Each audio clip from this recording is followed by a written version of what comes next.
Good morning, business people. Now, here's a question. I just got a lead, an email. Somebody called in, right? What do you do with that? First of all, never hesitate on leads. The first people that normally react, 80% of the people get the business with that. So if you get a lead, don't hesitate.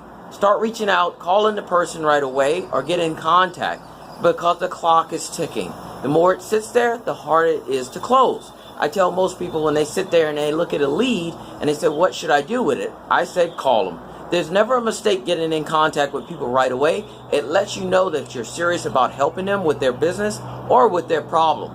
So when you get a lead, call it right away. Put it in your CRM. Start scheduling to double your business today. Hi, this is Ben Brown from 360 Sales. Don't forget to click subscribe and hit notification. I have some great stuff coming down the pipe.